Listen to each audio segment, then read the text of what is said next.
हुकूमती हेलीकॉप्टर तहरीक इंसाफ के जलसों के लिए इस्तेमाल नहीं अगेन और दोबारा और अगर ये भी किया। ऐसा इल्जाम है कि जिन महज़िब ममालिक की मिसाल देते हैं, वज़ीर आज़म जिस मुल्क में जाते हैं उसी की मिसाल देने लग जाते हैं। अब चाइना जाके चाइना की दे रहे हैं, तो वहां पर ये एक बड़ा इल्जाम है। वहां तो किसी बिजनेसमैन का जिसका कॉन्फ्लिक्ट ऑफ इंटरेस्ट आता हो उससे कोई फैसिलिटी ले ले तब भी मसला है। देखिए ये जो बात है ना, जो इमरान खान वाली, जाहिर है कि आपने उसको नहीं पढ़ा इल्ज़ामात को। इल्ज़ाम ये है कि आपने जो हाइड्रो के प्रोजेक्ट्स थे उनके इफ्तिताह के लिए इमरान खान को हेलीकॉप्टर भेजा गया, जिसके ऊपर वो वहाँ पे गए और उन्होंने हाइड्रो प्रोजेक्ट्स का इफ्तिताह किया। ये 27 लाख रुपए का टोटल जो है वो खर्च किया गया था, जिसके ऊपर जो है वो खैबर पख्तूनख्वा हुकूमत ने उनको जो है वो कहा गया, जिसको आपने कहा, और उसके ऊपर तकरीबन 2.5 साल से ये इंक्वायरी जो है वो पेंडिंग है। अब आप जब प्राइम मिनिस्टर अपने खिलाफ इंक्वायरी को जो है वो बंद नहीं करवा रहे, तो वो बाकियों को क्यों बंद करवाएंगे? जिस तरीके से पाकिस्तान में अकाउंटेबिलिटी के ऊपर जो चल रहा है ना, के साथ बाकी लोग गिरफ्तार हो रहे हैं। तो अच्छा, अगर चाइना जैसा इख्तियार मिल जाए वजीर आजम को, तो परवेज खटक को, परवेज इलाही साहब को स्पीकर से हटाकर जेल में डाल देंगे वो? नहीं, ये मुझे नहीं पता ना उनके मुकदमात का क्या है, लेकिन जो उनके मामलात हैं, खान साहब ने कहा था डाकू है, बाद में स्पीकर बना दिया है, उनके ऊपर परवेज मुशर्रफ को इस वजह से छोड़ा था उन्होंने। देखिए कोई उनके केसेस को हमने तो नहीं पढ़ा, मुझे नहीं पता उनके ऊपर क्या केसेस हैं।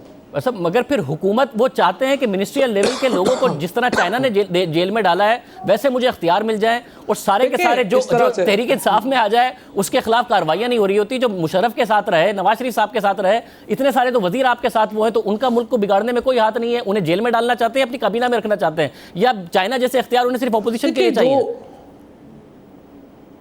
जो चाइना जैसे इख्तियारात हैं वो एक कॉन्टेक्स्ट में बात कर रहे थे कि जो करप्ट लोग हैं उनके खिलाफ सख्त इख्तियारात अगर मिले तो मैं, और ये पहले पाकिस्तान में भी वो कह चुके हैं कि अगर मेरे पास में होता तो मैं तो 55 लोग जो हैं उनको वो पहले जो है वो जेल में भेजता हूं। पाकिस्तान में भी ये बात कर चुके हैं, ये कोई नई बात उन्होंने नहीं की है। मगर वो सारे ऑपोजिशन के हैं क्या? हुकूमत के तो नहीं होंगे ना? बार-बार ये आपका जो नैरेटिव आता है और आप बार-बार ये बात करते हैं परवेज मुशर्रफ के लोग जो हैं आपने भेज दिए या आपने वहां पे अपना लोग आ गए, तो आप बताइए ना कि किसके ऊपर क्या मुकदमात है जिनको पीपीआई ने या इमरान खान ने आके रोका। फिर वो 55 लोग वही होंगे जो इस वक्त ऑपोजिशन में हैं, और अगर तहरीक इंसाफ में आ गए हैं, माजी में ऑपोजिशन में थे, तो वो भी नहीं होंगे, क्योंकि वो तो फिर वजारतें उनके पास हैं, चाहे खुसरो बख्तियार साहब हों, दूसरे लोग हों, जो तहरीक इंसाफ में आ गया। क्योंकि अगर इख्तियार नहीं था 55 लोगों को जेल में डालने का, ये इख्तियार तो था कि उन्हें काबीना में ना लेते, तो माजी में जो नून लीग पीपल्स पार्टी के साथ रह के फायदे रहते रहे मगर तहरीक इंसाफ में आ गए, वो नहीं है। उनकी ख्वाहिश 55 या 400 लोगों की सिर्फ ऑपोजिशन स्पेसिफिक है।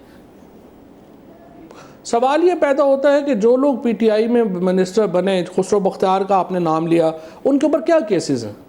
सवाल पहले तो ये आए ना कि सिर्फ किसी के शौक के लिए तो नहीं लोगों को उठा के कितना आगे बढ़ा, जो लोग तो 100 साल से पॉलिटिक्स कर रहे हैं, कितना आगे बढ़े लोग, जो ऑपोजिशन के रहनुमा जिस तरीके से गिरफ्तार हुए और उस वक्त की ब्यूरोक्रेसी के लोग भी जिस तरीके से गिरफ्तार हैं, मतलब तहरीक इंसाफ में आके कोई कार्रवाई आगे नहीं बढ़ती क्या? चाहे कोई भी इल्जाम आ जाए, चाहे परवेज इलाही साहब जो पंजाब के सबसे बड़े डाकू हों, तो वो उसके बाद कार्रवाई आगे नहीं बढ़ती क्या? मुअज़्ज़म माशरों में इस तरीके से होता है। देखिए जो मैं आपको अर्ज ये कर रहा हूँ कि नेशनल अकाउंटेबिलिटी ब्यूरो के ऊपर अगर प्राइम मिनिस्टर ने अपना केस बंद नहीं करवाया, तो वो परवेज इलाही साहब का या खुसरो बख्तियार का या किसी एबीसी का क्यों बंद करवाएंगे? जाहिर है नेशनल अकाउंटेबिलिटी ब्यूरो से आपको पूछना चाहिए। आपके लोगों के आगे कार्रवाई नहीं हो रही है, दूसरों के लोग गिरफ्तार हुए जा रहे हैं ना। नहीं, मतलब मुअज़्ज़म माशरों की बार-बार मिसाल देते हैं। एक मुअज़्ज़म माशरे की मिसाल ये दी फौजी साहब, एक मुहज़्ज़ब मुआशरे की मिसाल ये दी कि किस मुहज़्ज़ब मुआशरे में होता है कि आप गिरफ्तार हो करप्शन के इल्ज़ाम में और आपके प्रोडक्शन ऑर्डर जारी हो। हमने पंजाब असेंबली का रिकॉर्ड जाके देखा, 100 दिन गिरफ्तार रहे अलीम खान साहब, 80 दिन प्रोडक्शन ऑर्डर पर पंजाब असेंबली में आते रहे, उनके मुलाजमीन भी आते रहे, उनके घरवाले भी आते रहे, क्योंकि उन्हें 4 कायमा कमेटियों का मेंबर बना दिया गिरफ्तार होने के बाद। बेल पे रिहा हुए तो उसके बाद 4 कायमा कमेटियों से उन्होंने इस्तीफा दे दिया। 100 में से 80 दिन वो आते रहे प्रोडक्शन ऑर्डर पर। यह भी सिर्फ अपोजिशन के लिए है? किस मुहज़्ज़ब मुल्क में होता है?